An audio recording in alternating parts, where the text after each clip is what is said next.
The train robbery happened so fast that Sarah Mitchell barely had time to scream before the masked men were already tearing through the passenger car, their guns gleaming in the harsh Arizona sunlight that poured through the windows. It was August 1882, and she had been traveling from Tucson to the small mining town of Silver Springs with everything she owned packed into 2 worn carpet bags and a small trunk.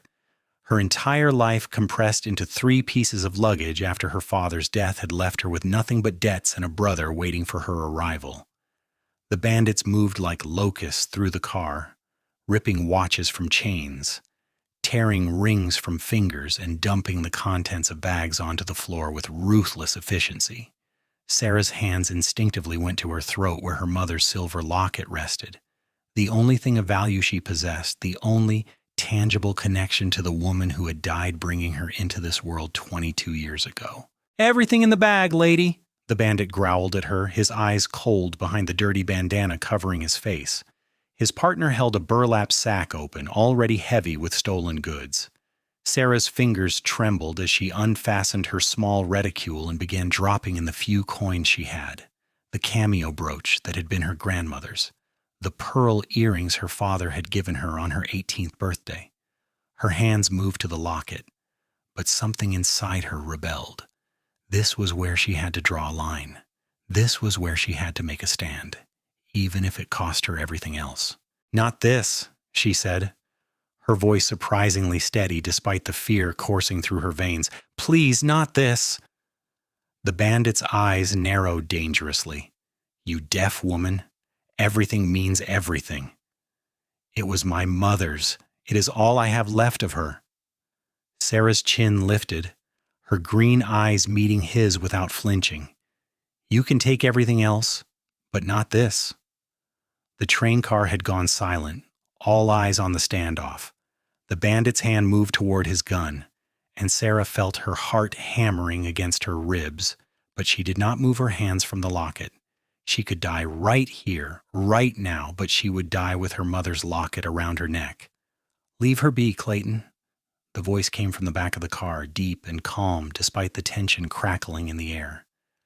Sarah's eyes darted to the source and found a man standing in the aisle, tall and broad-shouldered, with dark hair, and eyes the color of whiskey in sunlight. He wore typical cowboy attire, dusty boots and worn denim, a leather vest over a faded blue shirt, but there was something about the way he carried himself that suggested he was not just another passenger. His hands rested casually near his sides, but his stance was that of someone who knew how to handle himself in a fight. "This ain't your business, mister," Clayton snarled. "I am making it my business." The cowboy took a step forward, his eyes never leaving the bandit. "The lady said no. Seems pretty clear to me." Clayton's partner shifted nervously, his gun hand twitching. The tension in the car was thick enough to cut with a knife. Sarah found herself holding her breath, waiting for the explosion of violence that seemed inevitable. But then something unexpected happened. Clayton laughed, a harsh, bitter sound. "You got sand, I will give you that. Fine. Keep your damn locket, lady, but everything else goes." He snatched the reticule from her hands, and his partner grabbed her bags, dumping their contents with vicious efficiency. Sarah watched helplessly as her entire life scattered across the train floor.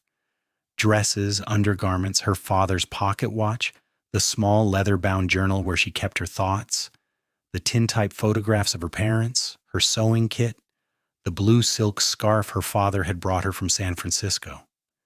They took it all, stuffing what they wanted into their sacks and trampling the rest under their boots. The cowboys took the rest of the train car with the same brutal efficiency, and then they were gone, leaping from the moving train with practiced ease, leaving chaos and sobbing passengers in their wake. Sarah sank back into her seat, her hands still clutching the locket, her eyes stinging with unshed tears. She had won a single battle, but lost the war. She had nothing now, nothing but the dress on her back and the locket around her neck. The tall cowboy appeared beside her seat, crouching down to gather some of her scattered belongings. Up close, she could see his face more clearly. He had strong features, a straight nose, a firm jaw darkened with stubble, and those remarkable amber eyes that seemed to see right through her. He looked to be in his late 20s, maybe 28 or 29, with the weathered tan of someone who spent his life outdoors. "You all right, miss?" he asked, his voice gentler than she had expected. Sarah nodded, not trusting her voice. She watched as he carefully collected her things, treating each item with a respect the bandits had not shown. He picked up a photograph, wiped the dust from it with his bandana, and handed it to her. It was her parents on their wedding day, young and hopeful, before life had worn them down. "Thank you," she managed, her voice barely above a whisper, "for what you did back there." "Name is James Colton," he said, extending his hand. "Most folks call me Cole." "Sarah Mitchell." She took his hand, feeling the calluses on his palm, the strength in his grip. "You took a terrible risk for a stranger." Cole shrugged, a small smile playing at the corners of his mouth. "Seemed like the right thing to do. That locket must mean an awful lot to you." Sarah's fingers went to the silver oval resting against her collarbone. "It is all I have left of her. My mother died when I was born. My father used to tell me stories about her, and this locket was the only thing that made her feel real to me. The only proof I have that she existed, that she loved me before she even met me." Cole's expression softened with understanding. "Where are you headed?" "Silver Springs. My brother owns a small ranch there. After my father died, I have nowhere else to go." She looked down at her scattered belongings, at the empty bags, though I'm not sure what he will think when I arrive with nothing to my name. "Well, you have got your locket," Cole said, and there was something in his tone that was not pity, but genuine respect. "And you have got your courage. I watched you stand up to an armed bandit over a piece of jewelry. That takes more grit than most men I know possess." Sarah felt heat rise to her cheeks. Or stupidity. "No, ma'am, courage." Cole stood, brushing dust from his knees. "I am headed to Silver Springs myself. Got a job waiting there, working for the Double R Ranch.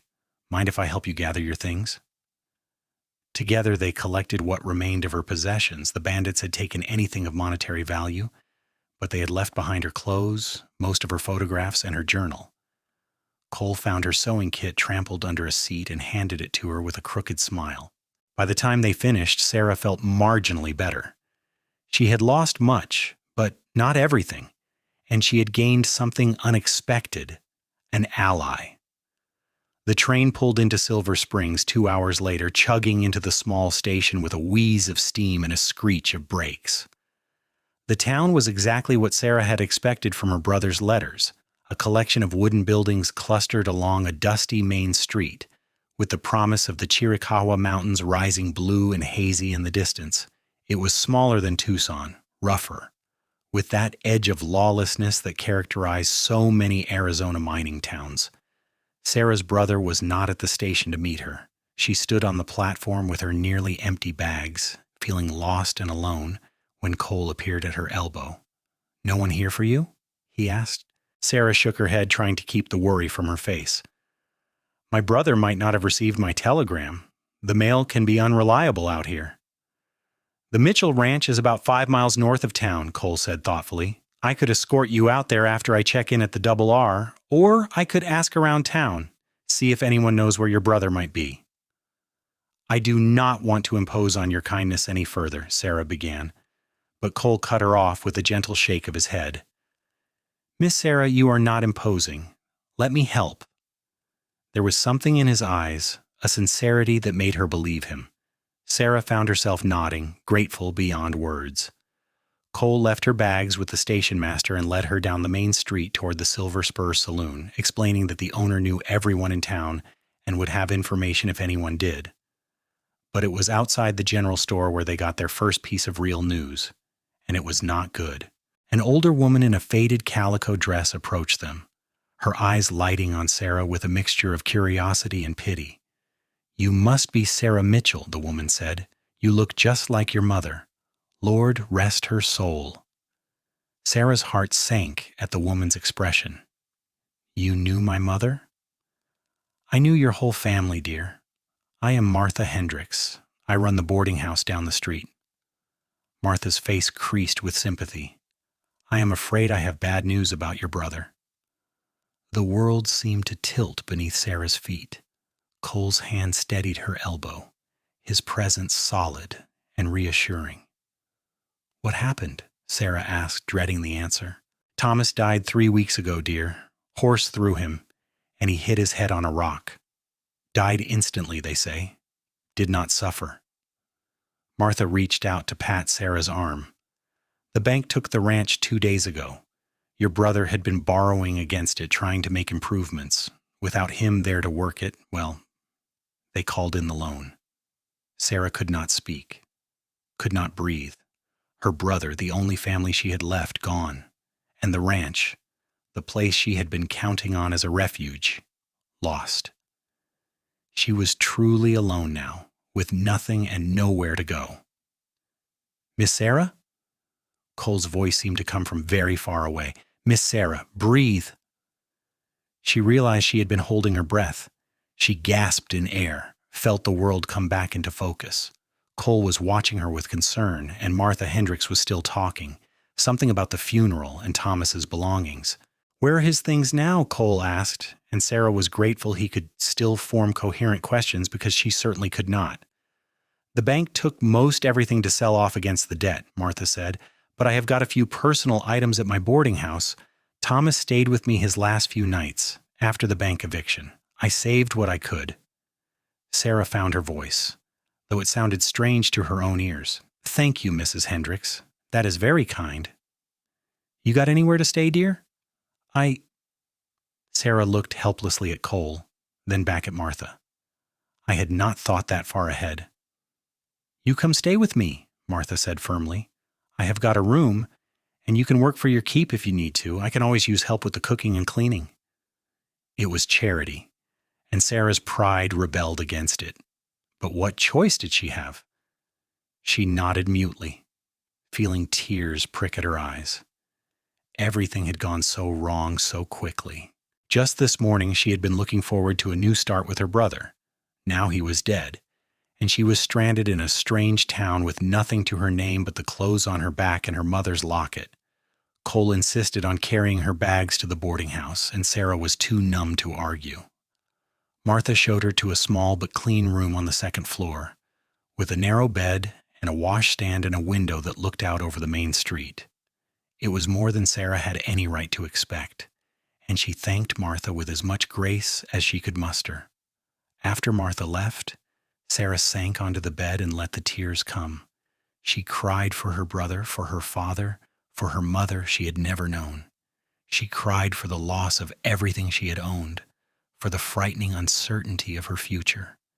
She cried until she had no tears left, and then she lay there, staring at the ceiling, feeling hollowed out and empty.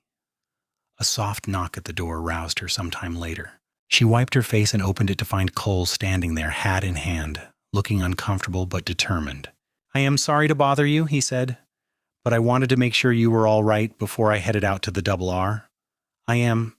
Sarah paused, then decided on honesty. I am not all right, but I will be. I have to be. Cole nodded, understanding in his eyes. Mrs. Hendricks told me about your brother. I am truly sorry for your loss. Thank you. Sarah leaned against the door frame, suddenly exhausted. You have been very kind to me today, Mr. Colton. I will not forget it. Cole, he corrected gently, and I have not done nearly enough. He shifted his weight, seeming to come to some internal decision. Miss Sarah, I want you to know that I'm going to help you get back what you lost on that train.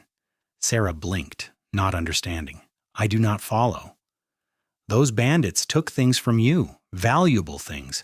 Your grandmother's cameo, your pearl earrings, your father's watch. I'm going to buy them back for you. What? No, I could not possibly accept, Sarah began. Ew, but Cole held up a hand. I have got savings. I have been working cattle drives for the past 8 years, sending most of my pay back to my sister in Texas. But she got married last year to a good man, a banker, and she does not need my money anymore. I have got more than I know what to do with, and no one to spend it on. Cole met her eyes, and the intensity in his gaze made her breath catch. "Let me do this for you, please." "But why?" Sarah whispered. "Why would you do this for a stranger?" Cole was quiet for a long moment, and when he spoke, his voice was soft and honest. "When I watched you stand up to that bandit, refusing to give up your mother's locket even though you were scared to death, something just clicked inside me. I saw courage and principle and love all wrapped up in one person, and I thought, that is someone worth knowing. That is someone worth helping." He smiled a little sheepishly. "Besides, I have got a weakness for stubborn women." Despite everything, Sarah found herself smiling. "I am stubborn, am I?" "As a Missouri mule, I would wager." Cole's grin widened, then faded into something more serious. "I cannot give you back your brother or your father's ranch, but I can give you back the things that connect you to your family. Will you let me?" Sarah knew she should refuse. It was too much, too generous, and she barely knew this man. But as she looked into Cole's honest eyes, she saw only genuine kindness, no hidden motives or expectations, and God help her, she needed kindness right now. She needed hope. "I will pay you back," she said, "every penny. I do not know how or when, but I will." "We can worry about that later," Cole said. "Right now I need to know what was taken. Can you make me a list?" They sat at the small table in her room, and Sarah wrote down everything she could remember. The cameo brooch with the carved profile of a Roman goddess, the pearl earrings with the gold settings, her father's silver pocket watch with his initials engraved on the back, a garnet ring that had belonged to her grandmother, and a few other small items. Her hand trembled as she wrote, overwhelmed by Cole's generosity. When she finished, Cole took the list and folded it carefully into his pocket. "The bandits will try to fence these items somewhere. There is a man in Tombstone who deals in stolen goods. If anyone has your things, it will be him. I will ride there tomorrow." "Tombstone is 2 days away," Sarah protested. "You will lose your job." "The double R will wait. I will explain the situation to the foreman." Cole stood, settling his hat on his head. "You just focus on getting settled here. Talk to Mrs. Hendricks about working for her, maybe ask around town about other jobs. You are going to be fine, Miss Sarah." After he left, Sarah sat for a long time, staring at the closed door. She barely knew James Colton, but he was riding 2 days to Tombstone to buy back her stolen belongings with his own money. It seemed impossible, too good to be true. Men like that did not exist, did they? Men who helped without expecting anything in return? But Cole had. And as Sarah prepared for bed that night, she found herself thinking about his amber eyes and his crooked smile, about the gentle way he had gathered her scattered belongings, about the respect in his voice when he called her courageous. Something warm bloomed in her chest, something that felt dangerously like hope. The next 3 days passed in a blur of work and worry. Martha Hendricks put Sarah to work helping with meals and laundry, and true to her word, provided room and board in exchange. The work was hard but honest, and Sarah threw herself into it, grateful for anything that kept her mind off her losses. She visited the small cemetery at the edge of town and stood at her brother's grave, wishing she had gotten to see him one last time, wishing she could have said goodbye. The other boarders at Martha's were kind enough. A school teacher named Miss Emily Porter, who had come from Boston the previous year, an old prospector named Gus, who had given up looking for silver and now swept floors at the saloon, and a young married couple, the Johnsons, who were saving money to buy their own homestead. They made Sarah feel welcome, included her in their conversations over meals, and did not pry too deeply into her circumstances. On the 4th day after Cole had left for Tombstone, Sarah was hanging laundry in the yard behind the boarding house when she heard horses on the main street. Something made her look up, and she saw Cole riding past, his saddlebags bulging, looking dusty and tired, but wearing a satisfied smile. Her heart leaped in her chest, and she had to force herself not to run after him like an eager child. An hour later he appeared at the boarding house door, and Martha showed him into the parlor where Sarah was mending a torn sheet. He looked even more exhausted up close, with dark circles under his eyes and trail dust coating every inch of him, but his eyes were bright with triumph. "You found them?" Sarah asked, rising to her feet, hardly daring to hope. Cole reached into his saddlebag and began pulling out items, laying them on the parlor table one by one.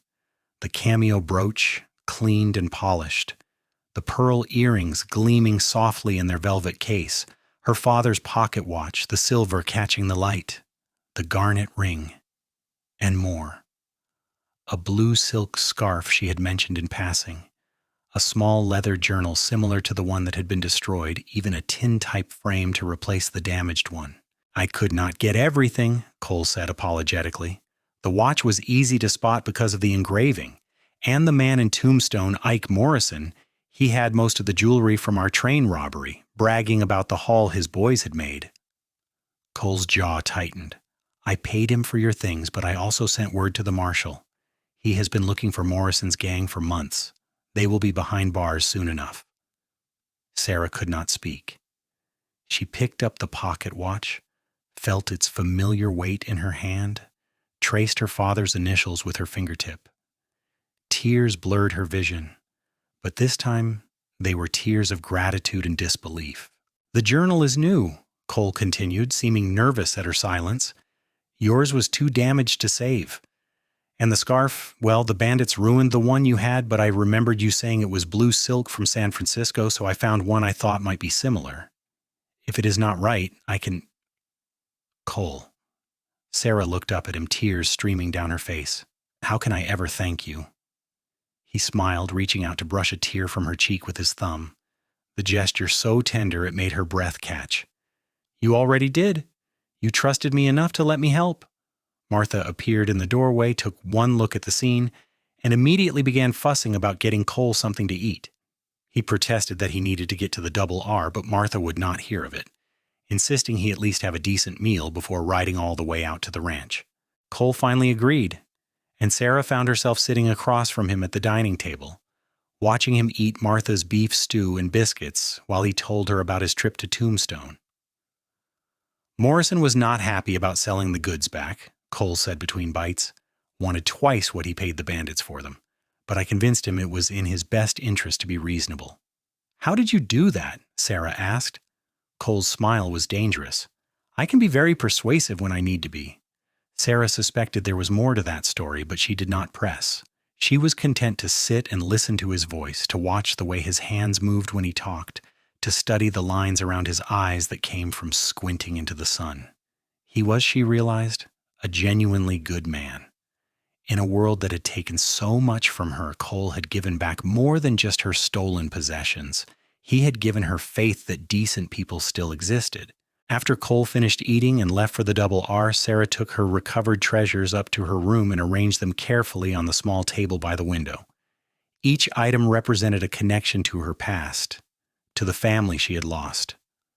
Cole had understood that.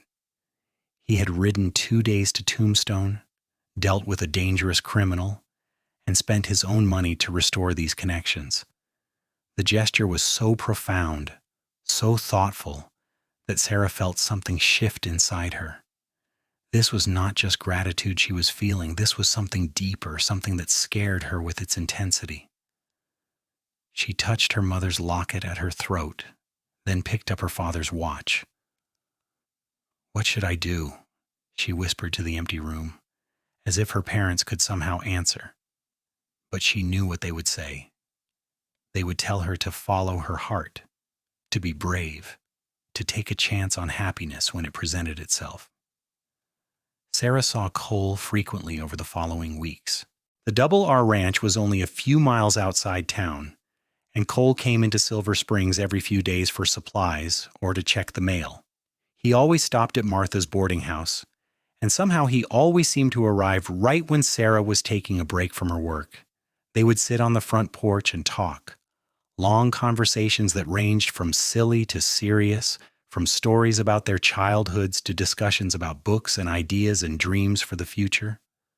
Sarah learned that Cole had grown up on a small ranch in Texas, that his parents had died of influenza when he was 19, that he had spent the last decade working cattle drives and saving money, always planning to buy his own place someday, but never quite taking that final step. He had a sister named Rebecca who wrote him long letters full of gossip about her children and her banker husband. He liked his coffee black and his whiskey neat, and could not abide cooked carrots. He had a scar on his left shoulder from a bull goring and another on his right hand from a knife fight he swore was not his fault. Cole learned that Sarah had grown up in Tucson, that she could sew better than anyone else in 3 counties, that she had dreamed of becoming a teacher, but her father's illness had ended those plans. She liked chocolate, but not vanilla, could not sing to save her life, but played the piano tolerably well. She had read everything by Charles Dickens and most of Jane Austen, loved thunderstorms, but feared lightning, and could make the flakiest pie crust in Arizona. They discovered they both loved to ride, both preferred dawn to dusk, both had a stubborn streak a mile wide. Their conversations flowed easily, punctuated by comfortable silences that felt natural rather than awkward.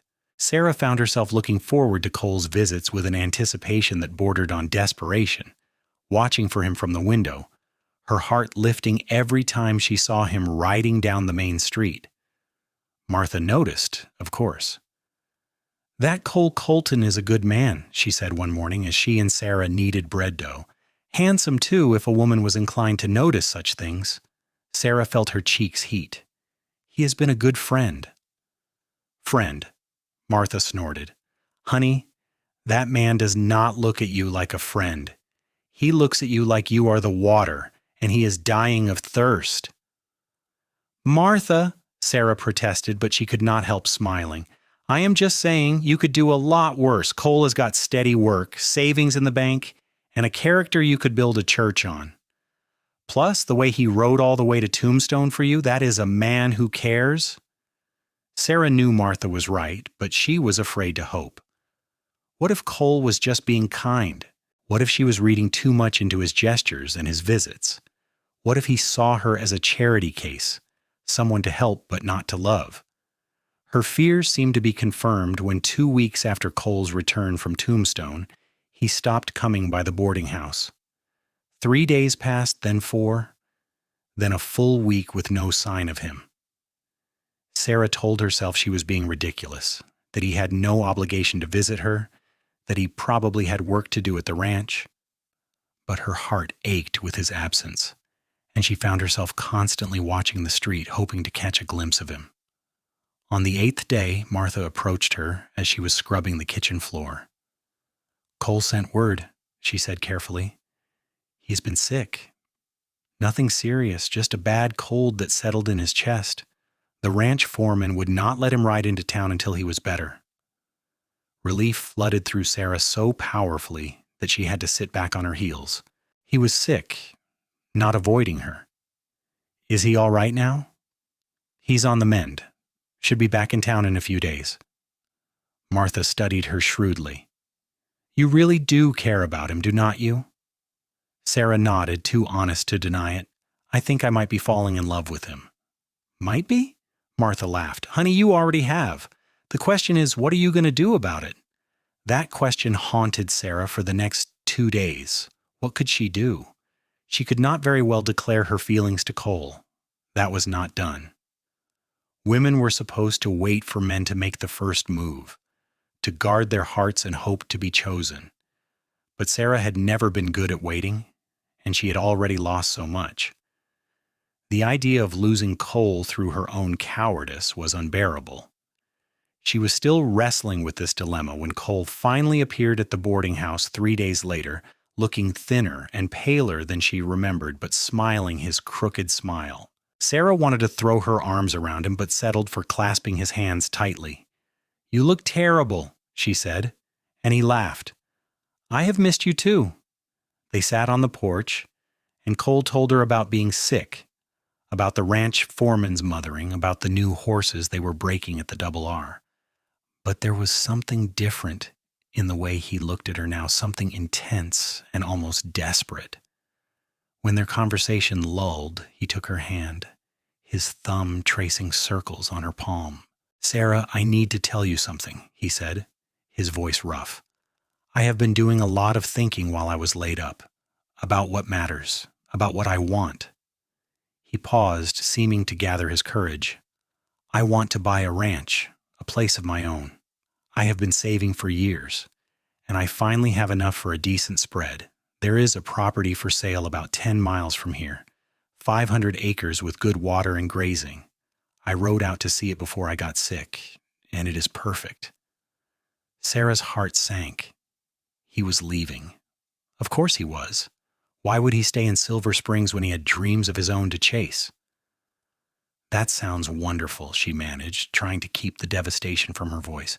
It could be, Cole said, but it would not be complete. A ranch needs more than just one person to make it work. It needs partnership. It needs... He paused, his amber eyes searching her face. It needs a wife. Sarah's breath caught. She stared at him, afraid to understand, afraid to hope. Cole slid from his chair and knelt before her on the porch, still holding her hand. Sarah Mitchell, I know we have not known each other long, just 6 weeks, but I have never been more certain of anything in my life than I am of this. I love you. I love your courage and your stubbornness and your kindness. I love the way you refused to sell your mother's locket, even when it would have been easier to give in. I love the way you smile when you think no one is watching. I love how hard you work and how deeply you feel things. His voice shook with emotion. I want to build a life with you. I want to wake up next to you every morning and fall asleep beside you every night. I want to give you a home, a place where you belong, where you are safe and loved. Will you marry me? Tears streamed down Sarah's face, but for once they were tears of pure joy. Yes, she whispered. Yes, Cole, I will marry you. He surged up and kissed her, his lips warm and gentle against hers, his hands cradling her face as if she were something precious and fragile. Sarah kissed him back, pouring all her love and gratitude and hope into that kiss, feeling his heart pounding against her own. When they finally broke apart, both breathing hard, Cole was smiling so widely his face looked like it might split in two. I was so afraid you would say no. How could I say no? Sarah laughed through her tears. You are the best man I have ever known. You gave me back everything I lost and so much more. You gave me a reason to finally put down roots, Cole countered. You gave me a future worth building. They were married 3 weeks later in the small church at the edge of town, with Martha and Miss Porter and half the town in attendance. Sarah wore a dress of cream-colored silk that Martha and the other women had helped her sew, with her mother's locket at her throat and her pearl earrings in her ears. Cole wore his best suit, looking nervous and proud and so handsome that Sarah's heart ached with love for him. The ceremony was simple but beautiful. When the minister pronounced them man and wife, Cole kissed her with such tender passion that the congregation erupted in applause and whistles. They walked out of the church hand in hand into the bright September sunshine, ready to begin their new life together. The ranch Cole had bought was everything he had promised and more. The house was small but sturdy, built of adobe and wood with a covered porch that looked out over rolling grassland dotted with mesquite and cottonwood trees. There was a barn that needed repairs, corrals for the horses and cattle they would eventually buy, and a creek that ran year-round, providing precious water in the arid Arizona landscape. Sarah fell in love with it immediately. Cole carried her over the threshold on their wedding night, and they christened their new home with laughter and love, learning each other's bodies with tender exploration, finding joy in their union. Afterwards, they lay tangled together in their marriage bed, and Cole traced the outline of her mother's locket where it rested between her breasts. Tell me about her, he said softly. So Sarah told him everything her father had shared over the years, how her mother had been small and delicate with green eyes like Sarah's and hair the color of honey, how she had loved to sing and garden and read poetry, how she had been so excited to have a baby, sewing tiny clothes and making plans for the future, how she had labored for 2 days before Sarah was finally born, and how she had held her daughter just once, looked into her eyes, and whispered, "My beautiful girl," before the bleeding started and could not be stopped. Cole held her as she cried, his strong arms a shelter against old grief. "She would be so proud of you," he murmured against her hair, "so proud of the woman you have become." Over the following months, they poured their energy into building their ranch. Cole hired 2 ranch hands, young cowboys named Billy and Tom, who were hard workers despite their youth. Sarah threw herself into making their house a home, sewing curtains and planting a kitchen garden, learning to cook on the wood-burning stove and bake bread in the outdoor oven. It was hard work, backbreaking at times, but it was their work, building something together. Cole proved to be as good a husband as he had been a friend. He was patient with her inexperience, teaching her to ride better and shoot a rifle for when she was alone on the ranch. He was generous with affection, always finding reasons to touch her, to steal kisses, to tell her he loved her. He consulted her on ranch decisions, valuing her opinion, treating her as a true partner rather than property. And Sarah bloomed under his love like the flowers in her garden. She had never known she could be this happy, this content. Every morning she woke to find Cole beside her was a gift. Every evening they spent on the porch watching the sunset felt like a blessing. She loved the life they were building together, loved the simple rhythms of ranch work, loved the way their hired hands looked to them with respect. But there were challenges too.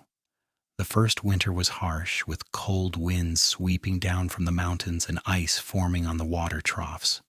2 of their young cattle died despite their best efforts. Sarah caught a terrible fever in January that had Cole pacing their bedroom like a caged animal, refusing to leave her side until she recovered. And in March, a neighboring rancher tried to claim part of their land, insisting that the property boundaries were in dispute. Cole handled that last problem with the same calm determination he brought to everything. He rode into town with their deed and survey maps, spent 2 days arguing with the land office, and came home victorious. The neighbor backed down, and word spread that Cole Colton was not a man to be trifled with. It earned them respect among the other ranchers, and slowly they began to be accepted into the community. By their first anniversary in September 1883, the ranch was thriving. They had expanded their herd to 50 head of cattle, built a new chicken coop and smokehouse, and even added a second bedroom to the house. Cole was already thinking ahead, planning for the children he hoped they would have, though Sarah had not yet conceived. She tried not to worry about it, tried to trust that it would happen in God's time, but sometimes late at night she lay awake wondering if something was wrong with her. Cole sensed her worry one night when they were lying in bed, her head on his chest, listening to his heartbeat. "What is troubling you?" he asked, his hand stroking her hair. "I want to give you children," Sarah confessed. "I want to fill this house with babies, with family. But it has been over a year, and nothing has happened." "We have got time," Cole said gently. "We are young. These things happen when they are meant to." "But what if—" Sarah could not finish the sentence, could not voice her deepest fear, that she was like her mother, that her body could not sustain pregnancy, that she would die trying to give Cole the family he deserved. Cole seemed to read her thoughts. He shifted so he could look into her eyes, his expression fierce with love. "Listen to me, Sarah Colton. I did not marry you to get babies. I married you because I love you, because I cannot imagine my life without you in it. If we have children, that will be a blessing. But if we do not, I will still be the happiest man alive because I have you. You are enough. You have always been enough." Sarah cried then, but they were healing tears, washing away fear and replacing it with trust. Cole held her and loved her, and that night, though neither of them knew it yet, their first child was conceived. Sarah realized she was pregnant in November when her monthly courses did not come, and the smell of bacon suddenly made her violently ill. Joy and terror warred within her. She was going to have a baby, going to give Cole the child he wanted, but she was also her mother's daughter, and her mother had died in childbirth. She did not tell Cole right away. She wanted to be certain to get past those first precarious weeks when so many women lost babies. But by December, when her body began to change and the morning sickness became impossible to hide, she could keep the secret no longer. She told him on a cold December evening after supper, when they were sitting by the fire, "Cole, I have something to tell you." He looked up from the harness he was mending, his expression curious. "What is it?" "I am with child." The words came out in a rush, and Sarah watched his face carefully, saw the joy flood his features, saw him drop the harness and cross to her in 3 long strides. "Sarah. Oh, Sarah." He pulled her into his arms, holding her so tightly she could barely breathe. "A baby. We're going to have a baby." "You're happy?" she asked, though his reaction made the answer obvious. Happy does not begin to cover it. Cole pulled back to look at her, his eyes shining with unshed tears. "When?" "I think June. Early summer." Cole laughed, pure joy bubbling out of him. He spun her around, then immediately set her down, looking worried. "I am sorry. Should I not have done that? Can I hurt the baby?" Despite her fears, Sarah found herself laughing too. "I am not made of glass, Cole. The baby will be fine." But over the following months, Cole treated her like she was made of glass. He would not let her lift anything heavy, insisted she rest every afternoon, fussed over her diet and her health with such determination that Sarah alternated between exasperation and tenderness. He built a cradle with his own hands, carving delicate patterns into the wood. He rode into town and bought soft flannel for baby clothes, which Sarah sewed while sitting in the rocking chair he had also built. As her belly swelled and the baby began to move, Sarah's fears grew as well. She confided in Martha during one of her trips to town, and the older woman took her hands firmly. "You are not your mother," Martha said. "Every woman is different. Every birth is different. Yes, things can go wrong, but most of the time they go right. You are strong and healthy, and you have got the best reason in the world to fight that man who loves you and that baby you are carrying." Sarah held on to those words in the difficult months that followed.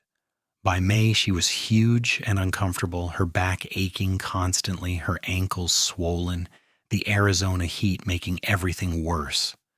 But Cole was unfailingly patient, rubbing her feet every night, helping her dress when she could no longer see past her belly, telling her she was beautiful, even when she felt like a whale. Their son was born on June 15th, 1884, after a labor that lasted nearly 20 hours. The midwife from town, Mrs. Patterson, attended the birth, with Cole pacing outside the bedroom door because Mrs. Patterson would not allow him inside. Sarah endured the pain with gritted teeth, refusing to scream, determined to survive this. She would not leave Cole. She would not abandon her baby. She would not become her mother's story. And when her son finally emerged, red-faced and wailing, perfect and whole, Sarah wept with relief and joy. Mrs. Patterson cleaned the baby and placed him in Sarah's arms, and Sarah stared down at the tiny face, the miniature fingers curling around her thumb, and fell instantly, irrevocably in love. "He is perfect," she whispered. Mrs. Patterson smiled. "He is, indeed. 10 fingers, 10 toes, good strong lungs, and you did beautifully, Mrs. Colton. You are going to be just fine." When Cole was finally allowed into the room, he looked terrified until he saw Sarah sitting up in bed, tired but alive, holding their son. Then he was crying, crossing to the bed, and carefully sitting beside her, staring at the baby with wonder. "We have a son," Sarah said, smiling up at him. "He is beautiful. You are beautiful." Cole kissed her forehead, then carefully touched the baby's cheek with one finger. "What should we name him?" They had discussed names for months, but had never quite settled on one. Now, looking at her son, Sarah knew. Thomas James, Thomas for my brother, James for you. Cole's eyes filled with fresh tears. Thomas James Colton. I like that. I like that very much. Little Tommy, as they quickly began calling him, transformed their lives. He was a demanding baby, nursing hungrily every few hours, crying when he was wet or tired or simply wanting attention. But he was also a joy, with Cole's amber eyes and Sarah's button nose, a perfect blend of both his parents. Cole was besotted, spending every spare moment with his son, talking to him as if he could understand, showing him the ranch and the animals, making grand plans for their future together. Sarah recovered quickly from the birth, her fears of dying like her mother finally put to rest. She was strong. She had survived, and she had given Cole the family he deserved. Over the next few years, their ranch continued to prosper. They expanded their herd, bought more land, hired additional hands. Tommy grew from a baby to a toddler to a rambunctious little boy who followed his father everywhere, trying to mimic Cole's swagger and his drawl. In the spring of 1887, Sarah gave birth to a daughter they named Rebecca Ann, after Cole's sister and Sarah's middle name. Rebecca had Sarah's green eyes and Cole's dark hair, and a sweet, quiet temperament that contrasted sharply with her boisterous older brother. Sarah sometimes thought about how different her life might have been if she had given up her mother's locket that day on the train, if she had surrendered to fear instead of standing her ground. She would never have caught Cole's attention, would never have earned his respect and admiration. They might have passed through each other's lives without ever truly connecting. But she had refused to let go of the one thing that mattered most to her. And in doing so, she had found everything she had never known she wanted: love, partnership, home, family. On a warm evening in September 1888, Sarah stood on their porch watching the sunset paint the sky in shades of orange and gold. Tommy was playing with his toy horses in the yard, making elaborate sound effects. Rebecca slept in her cradle, her tiny fist curled against her cheek. And Cole came riding up from the south pasture, sitting tall in his saddle, looking every inch the successful rancher he had become. He dismounted and climbed the porch steps, pulling Sarah into his arms for a kiss that still made her knees weak even after 5 years of marriage. "I love you," he murmured against her lips. "I love you too," Sarah replied, her hand going instinctively to the locket at her throat, the locket she still wore every single day. Cole's hand covered hers, and they stood there together, watching their son play and listening to their daughter breathe, surrounded by the life they had built together. Sarah had lost so much that terrible day on the train: her belongings, her sense of security, shortly after that her brother, and any hope of the life she had planned. But in refusing to surrender her mother's locket, in clinging to that one symbol of love and connection, she had somehow found her way to this moment, to this man, to this life. And she knew, with absolute certainty, that her mother would be proud, not just of Sarah's courage on that train, but of everything that had come after, the risks she had taken, the love she had accepted, the family she had created, the woman she had become. Cole squeezed her hand, and Sarah smiled up at him, her heart full to overflowing. She had everything she needed right here: a husband who loved her, healthy children, a home they had built together from nothing. The past had shaped her, with all its loss and pain, but it did not define her. The future stretched before them, full of promise and possibility. "What are you thinking about?"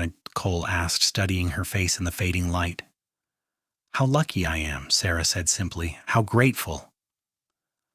"I am the lucky one," Cole countered, as he always did when she said such things.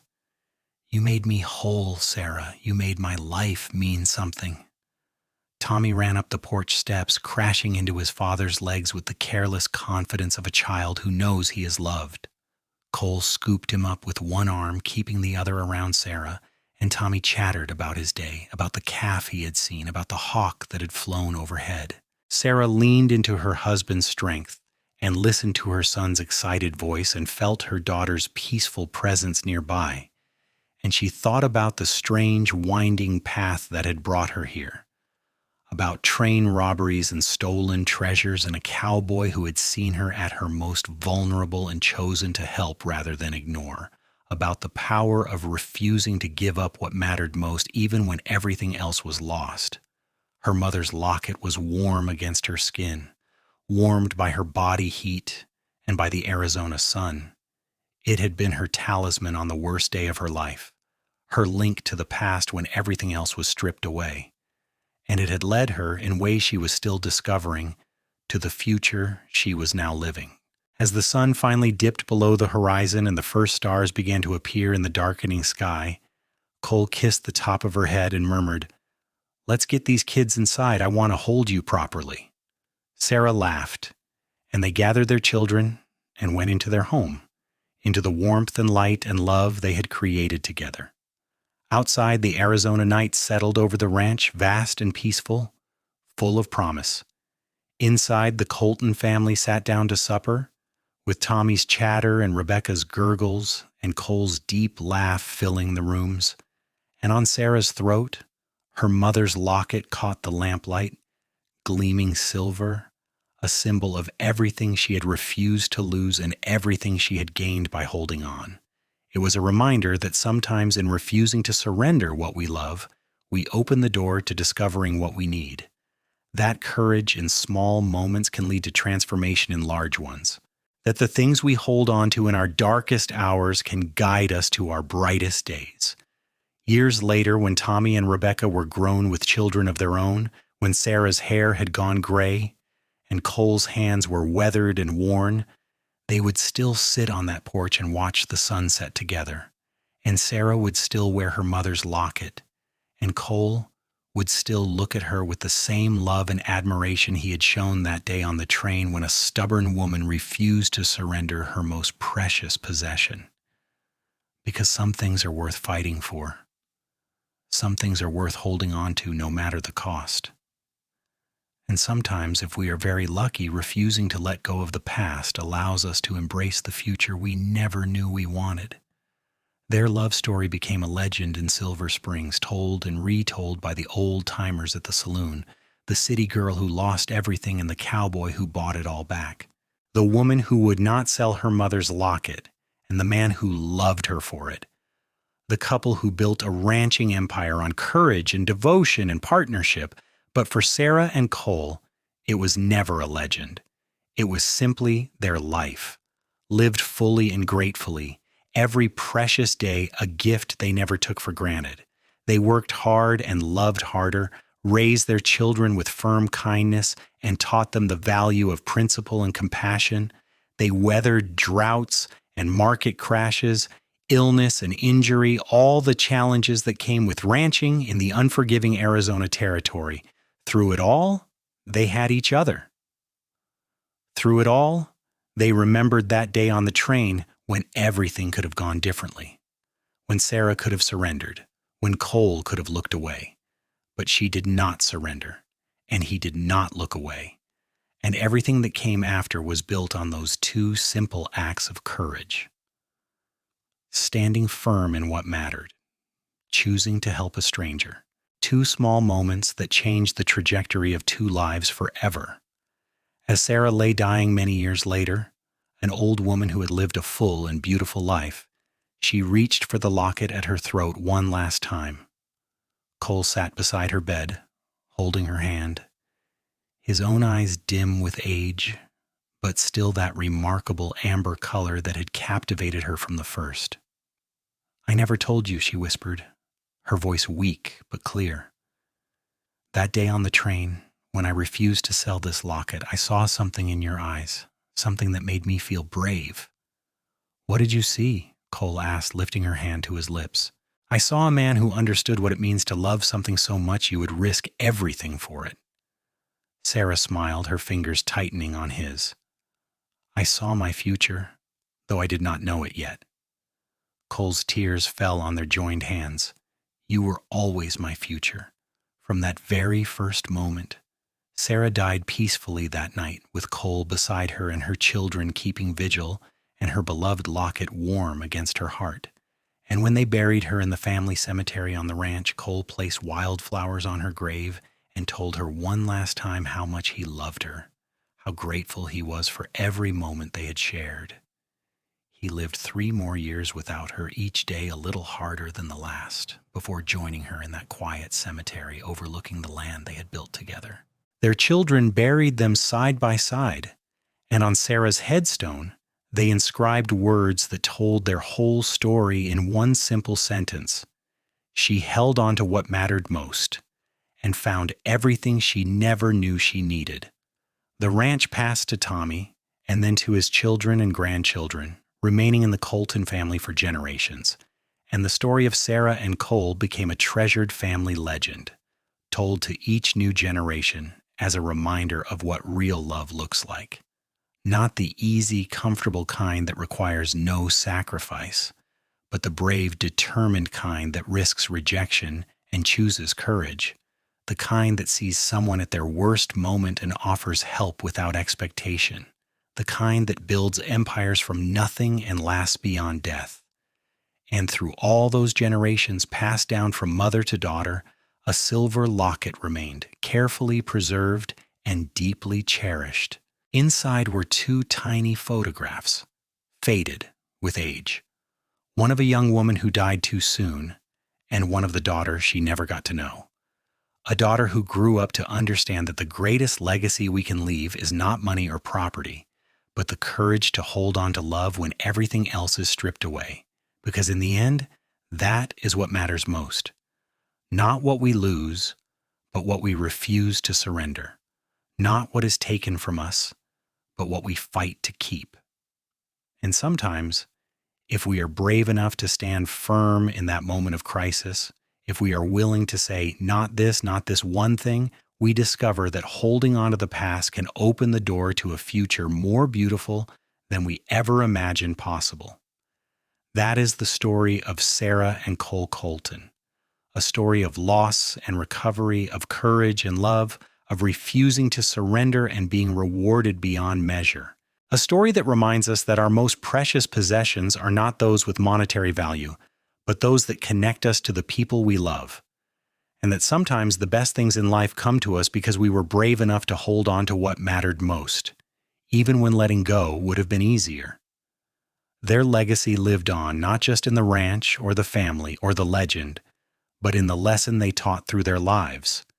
That love is worth fighting for, that courage can transform desperation into hope, and that refusing to surrender what we cherish can lead us to discover everything we never knew we needed. It was a lesson taught by a stubborn woman and a generous cowboy on a train in Arizona Territory in 1882, and it echoed through the generations that followed, a timeless reminder of the power of love to redeem and restore and make whole what was broken.